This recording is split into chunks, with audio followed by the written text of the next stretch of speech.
Alhamdulillah, alhamdulillahilladzi ja'ala yaumil jum'ah wa syahrul rabiul awal wa nawwara qulubal mu'minin bil ma'rifati wa masquluhum bit tauhid. Asyhadu an la ilaha illallah wahdahu la syarika lah wa asyhadu anna Muhammadan abduhu wa rasuluh.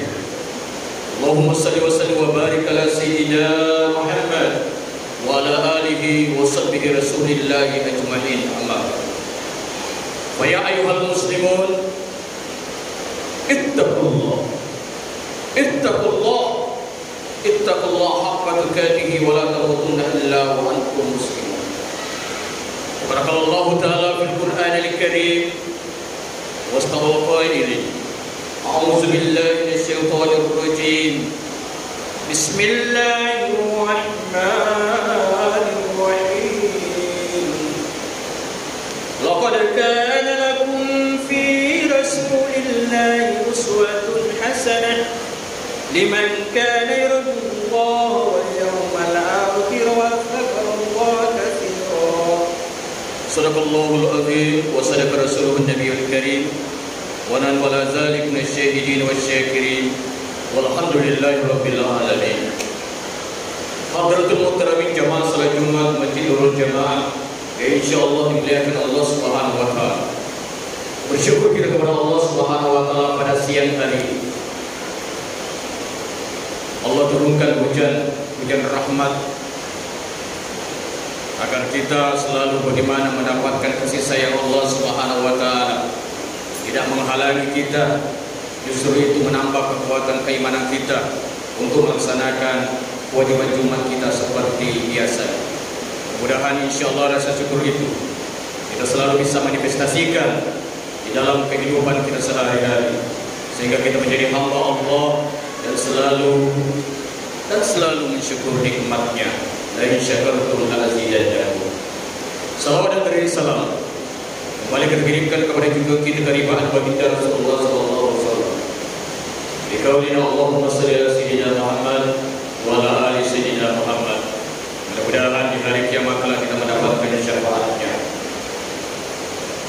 Kemudian hati tidak bosan-bosannya kembali mengingatkan wabil khusus kepada pribadi kita sendiri. Umumnya para jamaah, mari kita selalu tingkatkan kualitas ketakwaan kita kepada Allah Subhanahu wa taala. Takwa dalam arti intisal wa amrillah wa jitihad sirra wa alaniyah. Melaksanakan perintah Allah serta menjauhi daripada segala apa-apa dilarangnya, baik itu dalam keadaan terang-terangan maupun dalam keadaan sembunyi-sembunyi. Jamaah Jumat dimuliakan Allah Subhanahu wa taala. Lewat mimbar yang mulia ini, adapun tema khutbah yang diamanatkan oleh Persatuan Mubalik Kota Batam, yakni mentauladani Rasulullah sallallahu alaihi wasallam. Insyaallah esok hari 12 Rabiul Awal bertepatan dengan lahirnya Rasulullah sallallahu alaihi wasallam. Maka dari itu di mana-mana di bulan Rabiul Awal, wabil khusus kita yang bermazhab Ahlussunnah wal Jamaah beriman Imam Syafi'i memperingati daripada peringatan Maulid Rasulullah sallallahu alaihi wasallam. Jangan sampai hanya sebuah seremonial saja. Betul-betul adanya peringatan itu kita ambil suatu hikmah agar kita bisa mentauladani daripada Rasulullah sallallahu alaihi wasallam. Karena Rasulullah sallallahu alaihi wasallam merupakan contoh suri teladan sebagaimana yang kita bacakan tadi dalam surah Al-Ahzab ayat 21. Laqad kana lakum fi Rasulillah uswatun hasanah. Sungguh kata Allah telah ada pada diri Rasulullah sallallahu alaihi wasallam suri teladan yang baik bagi, yaitu liman kana yarjullaha wal yawmal akhir wa dzakarallaha katsiran. Bagi orang-orang yang mengharapkan daripada kasih sayang Allah, rahmat Allah dan kedatangan hari kiamat dan banyak mengingat Allah. Hadirin sidang jamaah Jumat yang berbahagia, bagaimana kita mentauladani daripada Rasulullah sallallahu alaihi wasallam? Hal yang pertama adalah menteladani bagaimana ibadahnya. banyak ibadah yang dilakukan Rasulullah SAW, wabil khusus di malam hari, di mana manusia-manusia enak tidurnya.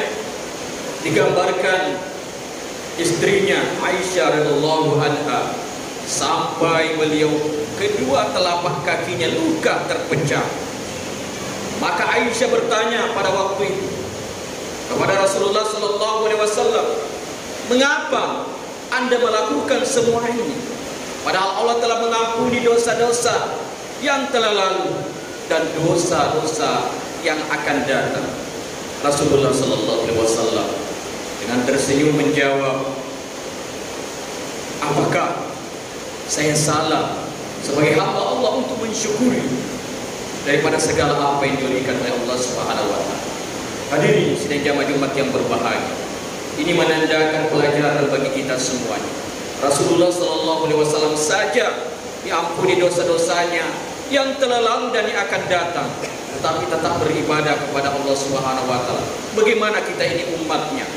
Belum tahu kita dosa-dosa kita diampuni oleh Allah yang lalu, apalagi yang akan datang.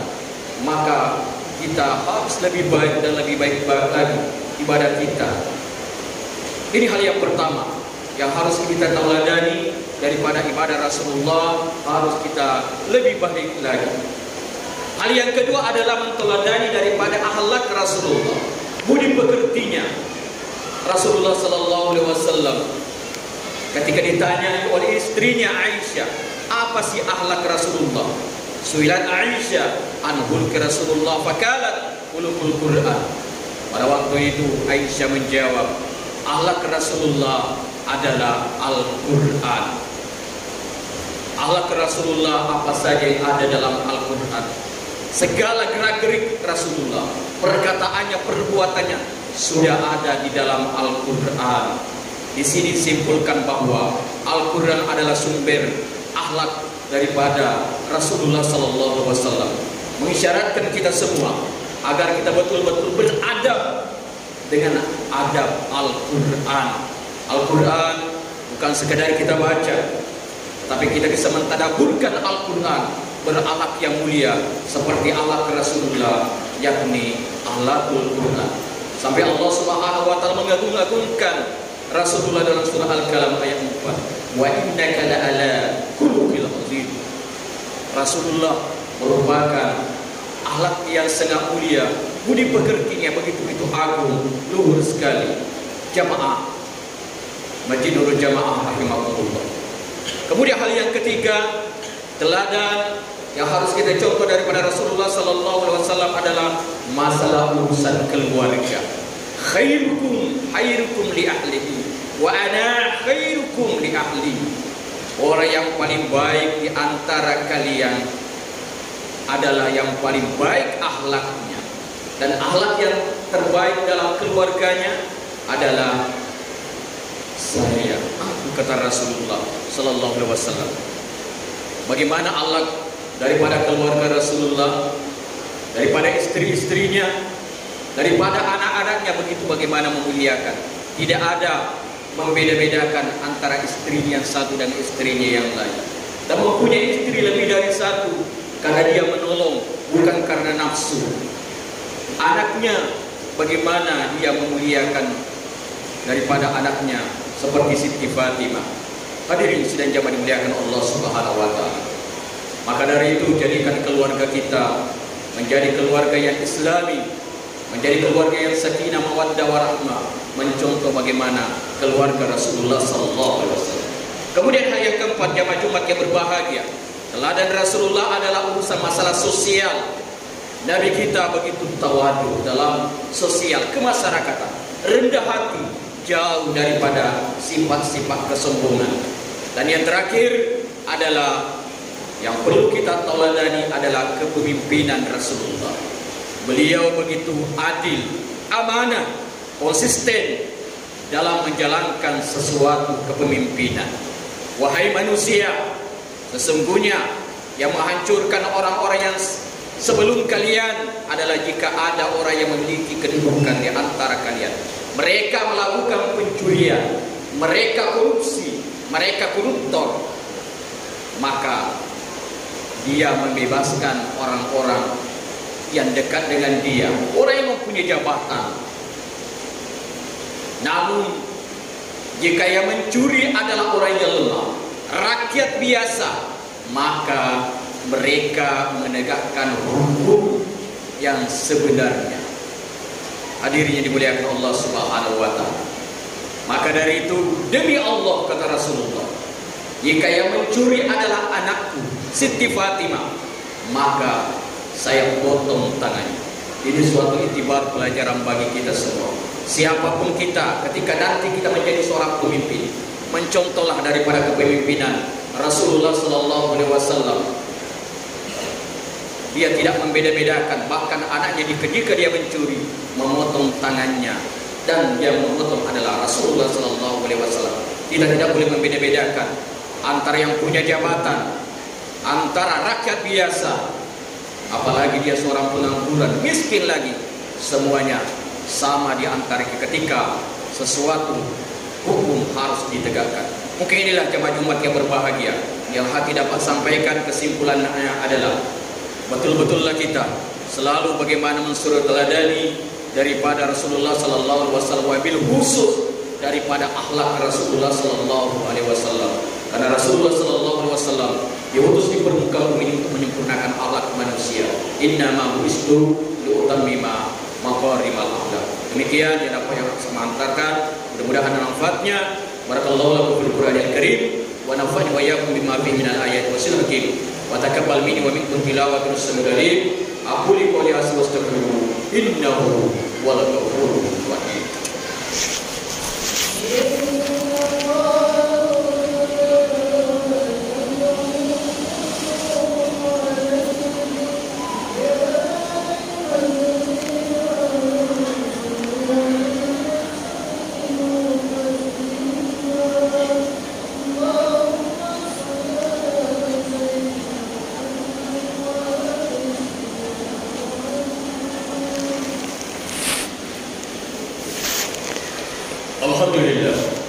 Alhamdulillah hamdan katsiran kama amara irgama liman jahada wa kafar wa asyhadu anna Muhammadan mab'uthun rahmatan lil alamin al khalaiq wal bashar.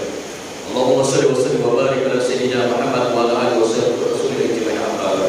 Wa ya ayyuhal muslimun ittaqullah haqqa tuqatih wa la tamutunna illa wa antum muslimun. Wa qala Allah ta'ala mubiran wa amiran inna Allaha wa malaikatahu yusholluna 'alan nabi. Ya ayyuhalladzina amanu shallu 'alaihi wa sallimu taslima. Wallahu nurul rajuli Abu Bakar wa Utsman wa Ali wa sahabati tabi'in wal ulama insyaallah ta'ala bi rahmatillah wa karamatihi minal aminin. Amin ya Allah, amin ya rabbal alamin.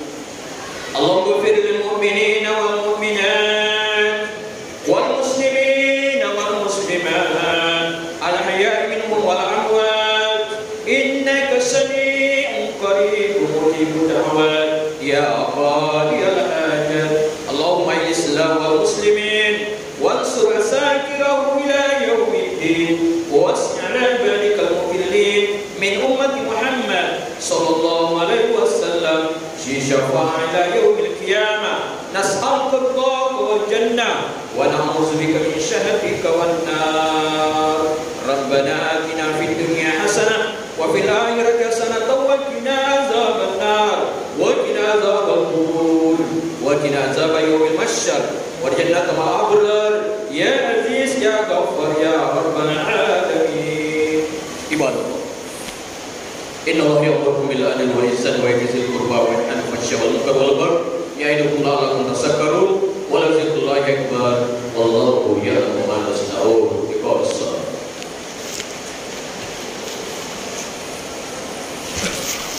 Muhammadur Rasulullah.